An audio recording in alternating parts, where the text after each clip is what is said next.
What's up, guys? So today we are going to read a book. I decided to read books for a series instead of playing video games because we need brain cells and not be brain rotted. So, yeah.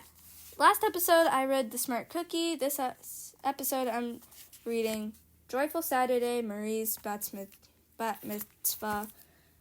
And I believe it's a good book. Let's see it.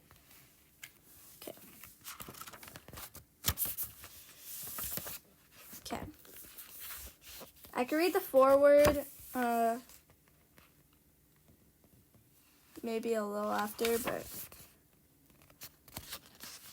And we can read the glossary also after because some of the words are in Hebrew and glossary, so yeah. Let's start. Joyful Saturday, Marie's Bat Mitzvah. Marie was so excited next Saturday evening. She would celebrate her Bat Mitzvah, and she could hardly wait. But as she thought more about it, she frowned. Her brother Mario would also be celebrating his Bar Mitzvah on the same day, and she was not happy about that. Marie and Mario were twins, and they did everything together. Usually Marie loved doing things with her brother, but she wanted her special day all to herself. She tried talking to her older sister, Evelyn, about it. I want to read the Torah all by myself. I don't want Mario to help me.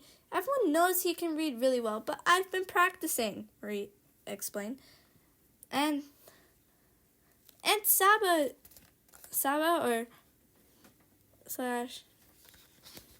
Sede, which means Grandpa, Albert, is going to be the rabbi to conduct the ceremony, and I really want to make him proud. I thought you said reading was boring and you didn't like it, Evelyn asked. Marie got upset. I've been trying really hard. I practice it as much as my art and music. Remember? I didn't like sewing at first, but Ima and Satva helped me sew my own dress for my bat mitzvah, Marie said. But Evelyn just shrugged and went back to talking on her phone. Next, Marie decided to talk to Mario about her feelings. So, Ima means mom, and Satva means grandma in Hebrew. Maria, is it okay for me to celebrate my bat mitzvah all by myself? Marie asked. Mario looked surprised. Why? I thought we were a team, he asked.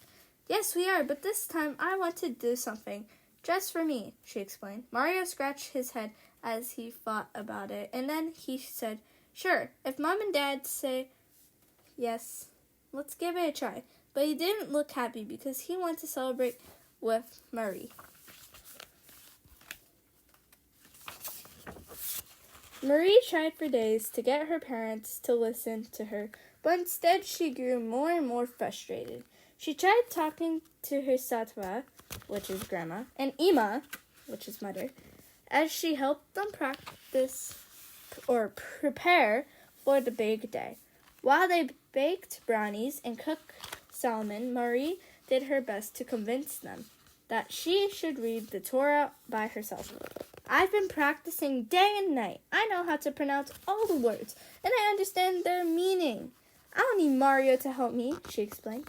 Her grandmother's eyes twinkled as she listened to Marie. But Marie, think of all your family who will be there. All your cousins are coming, and your friends from school, and it will be such a treat for them to see you read together. The bond of the family is most important. I can't really pronounce the Hebrew word, but it means sweetie. And then Grandma said as she hugged Marie. Marie sighed. Nobody was listening to what she said. This art is really good too. She tried talking to her father as she helped clean and decorate the hall for the celebration. Abba, or tati, means dad. I'm my own person. I want to have my own bat mitzvah. I don't want to do everything with Mario anymore, Marie said. You only get one bat mitzvah, Marie. Do you want to celebrate it without the person you are closest to in the world? The love of the Messiah is first. The love of family is second. Think about it, he said. Marie's face grew hot as she wiped angry tears from her eyes. Why didn't anyone understand her? So basically what's happening is Marie wants to celebrate her bat mitzvah without her twin brother Mario, but nobody's understanding her at all. On Friday afternoon, Marie sat in her room, still feeling upset. She suddenly smelled the delicious scent of hot roulage coming from the kitchen. She ran downstairs and saw her family gathered around the kitchen table, laughing and talking about the upcoming celebration on Saturday. She stood at the door, hesitant to enter. Her Abba, Dad, saw her standing by the door and smiled. Come sit with us. I can't read the Hebrew word, and it still means sweetie. Marie came in and sat beside Satva, which is Grandma, at the kitchen table. Her mouth watered as she looked at the steaming roulage, but she didn't take any. Her Abba, Dad, said, It looks like something is bothering you. Can we talk about it? Marie said, I would like to read the Torah aloud on Saturday by myself. I know I always ask Mario for help with my homework, but I can really do this on my own. Nobody believes me. Abba, Dad says, Marie, we are your family. We care about each other very deeply and want you all kids to succeed. If you want to read the Torah to us at your bat mitzvah, it's your decision. We believe in you and love you. On page 16, guys. Moving on to 17. We're going on 17 because 16 is just a picture. Oh. She looks very rough. Anyways, on Saturday morning, Marie opened her eyes and sat up straight in bed. It's today, she thought, as she rushed to the shower, curled her hair, had breakfast, and got dressed in her beautiful cobalt blue dress, the color of the deep sea. At 9:30 a.m., the whole family walked to the synagogue? I don't know how to pronounce it. For 10 a.m. service. A lot of these words I can't pronounce because they're in Hebrew, but yeah. Please correct me later, guys, if I get them wrong. They got there early, took their seats, and waited patiently for Rabbi, Grandpa Albert, to give instructions to Marie and Mario. Marie was so nervous she could barely sit still at the service as the service began. Today is my day, she thought, as she felt her heart thumping. Today I will make promises to the Messiah, my family, friends, and to the whole world. At the moment, Grandpa Albert looked at the twins and smiled. He called their names and asked them to come up to the altar. Marie felt her palms grow damp. Suddenly her legs felt shaky as she was trembling. I can do this. I can do this. She encouraged herself as tears began to sting her eyes. I'm an adult now. I can think for myself, and I can read the Torah by myself. She and Mario put on each other's talit. Mario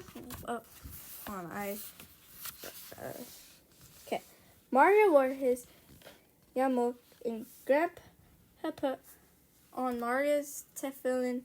Then she and Mario walked up to the altar together. Marie went up to the podium first, while Mario followed her. She looked back at him, and he smiled at her. Please read for both of us, Marie. I know you can do it. We can stand together, said Mario. Mario said. Marie hugged him tightly. Taking a deep breath, Marie read the holy words of the Torah in a clear, loud voice. She did not make one mistake. When she had finished, everyone cheered. I did it, she thought, as she and Mario hugged again. But the day was not over yet. When they got home, their grandparents surprised them with new clothes for the celebration dinner. That evening, all the family and friends gathered in the hall for celebration dinner. Marie felt like a queen in her new dress as she and Mario proceeded into the hall with their family. Grandpa Albert blessed the occasion, then said, "Let's eat." Mario ate, drank, danced, received gifts, and had fun with Mario until she was exhausted. Much later, as she lay in bed, she smiled to herself. She loved her twin, but now she truly felt like her own person. Tomorrow, I begin a new chapter in my life, she thought as she drifted off to sleep. Then that's the book. This is, I think, based on a true story. Now we could go back to the glossary. Let's read the dedication first. Dedicated to my Sattva grandma, Mabel Violet Morales Creatus. My grandma was my inspiration. I enjoyed being with her. I loved listening to her singing and seeing her generosity to our neighbors. The glossary. Hebrew word, Ima, equals mother. Sattva, grandmother or grandma. Ahavashili or Ahuvashili means sweetie. Abba is father. Saba is grandfather or grandpa. Talit, prayer shawl. Yamuk, kippah or skull cap. Tefillin, boxes which contain